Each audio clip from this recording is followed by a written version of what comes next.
the truth is many people believe that it has to be one or the other. Like I'm going to somehow, if I need to be successful in business, I have to sacrifice my lifestyle. Or if I put the focus too much on lifestyle, that means that I'm not going to be able to accomplish a lot in business.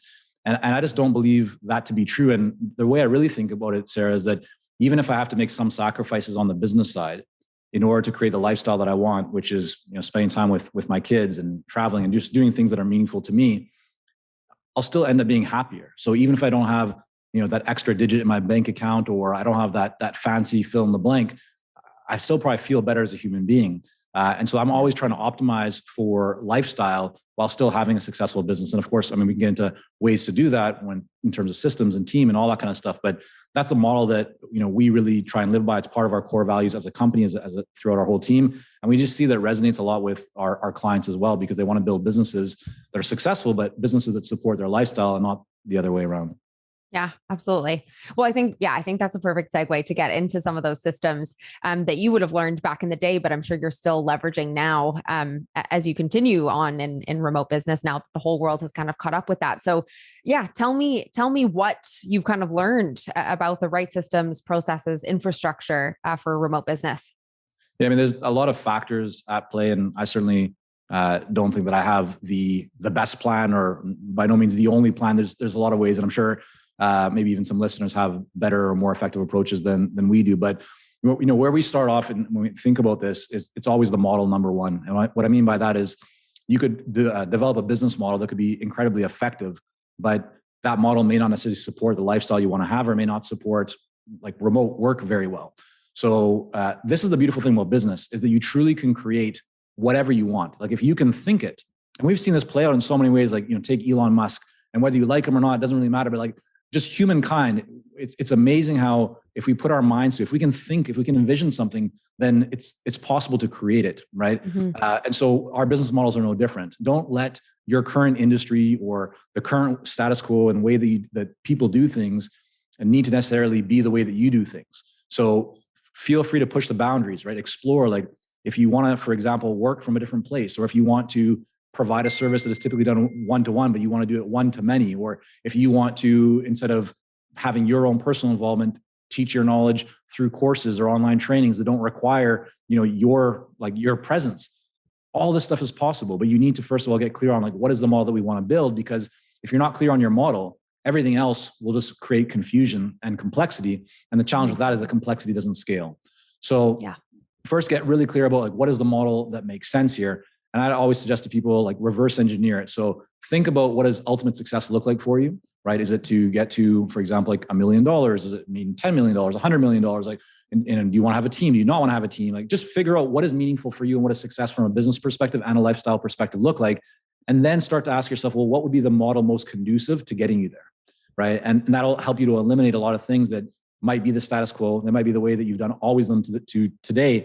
But you might, for example, like if you have a model in place right now that is great to get you to a $1 million business, but your goal is to get to 5 million, that same model may not work, right? Mm-hmm. Or in order to get it to work, you might need to hire a lot of additional people, but maybe you don't want to hire a lot of additional people because you don't want to manage people and you just don't enjoy that, right? So these are all kind of fun games that as an entrepreneur or somebody involved in a business, you get to think through and play out. So that's the first one is the model. Once you're clear on the model, then, and I think I'll back up for a second, Sarah, because I want to make sure that I'm on track and I'm answering your question and to make it valuable for people. But are you really wondering, like from a remote perspective, what is most important, or? Yeah, I guess, I think both. My next question was going to be you're talking about needing to pivot the model, which is something that companies need to do as they hit different phases of their growth, regardless of whether they're in-person, remote, whatever. But I guess how do you, if you're making the shift from in-person to remote, it's a bit of a different sort of catalyst to that change than what you're probably used to. So I think we all understand that, you go from like a founder-led motion before you get to that first million. Now you've justified, hiring the next rung of people. Now you get maybe some teams going, like the sort of natural progression of models through the scale of a business. I think we mostly kind of understand and have seen play out in the businesses that we admire or work alongside or whatever. But I think what's tough is going from in-person to remote and knowing that the model has got to shift, not because of that thing that usually makes it shift. So Right. how do you make those changes? Yeah, I don't actually see that as being a real challenge. I think that the biggest roadblock or hesitation or potential frustration or unease that people have when they think about going from in person to online, and not only from a business perspective, but just like a delivery perspective and team perspective, it's really mindset, right? Mindset is what holds most people back. And again, if you haven't done it, you're going to start thinking through about everything that could go wrong with it before you've actually done it. Mm-hmm. When you take that leap, it ends up not being that hard. But I can't really think of, like, off the top right now, most of the businesses that have gone online, started off not online, right? I mean, so Mm-hmm. it's possible to do. It really just comes down to making the decision that this is the direction that we want to go. Take, for example, I think maybe one way to illustrate this would be speaking, right? So there were a lot of people who made their money, had their career based on speaking. Mm-hmm. Prior to COVID, very few of them started thinking about the potential for not being able to do that, right? And so there were those that started to prepare for that in advance, not necessarily knowing that there was going to be COVID coming, but they were just thinking about scale and things of that nature. But some people didn't think about, they were just very insular, and like, this is what they were going to do. They were just speaking in person. But we saw very quickly that many people took speaking, which you would think, like, you have to be in person. You have to, we can, like, you can feel me almost, like we're in the same room, that energy, right? But now all of a sudden people are moving their keynote talks and still getting paid tens of thousands of dollars, not hundreds of thousands of dollars, to deliver a talk online.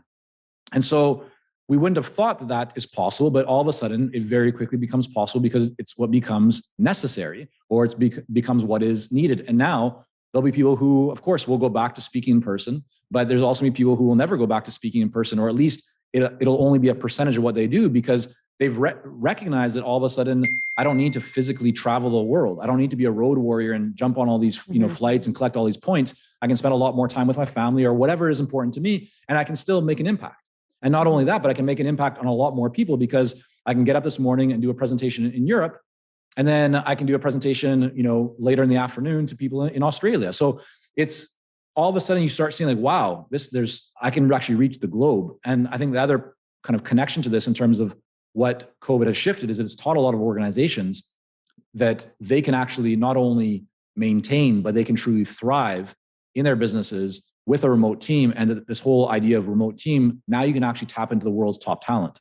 So you don't need to physically only think about your own geography and deal with that market, especially if it's a very challenging, tough labor market as we're in right now, where there's a lot of demand for people. But you can actually look beyond borders. You can look to Europe, you can look to Southeast Asia, you can look wherever, right, to find great people. And so this is, I think, another benefit that's common. Very few people, I shouldn't say very few, but I think there's still a lot of opportunity, especially for smaller to mid-sized businesses, to kind of think about this and look at how they can tap amazing talent to help them to achieve their growth.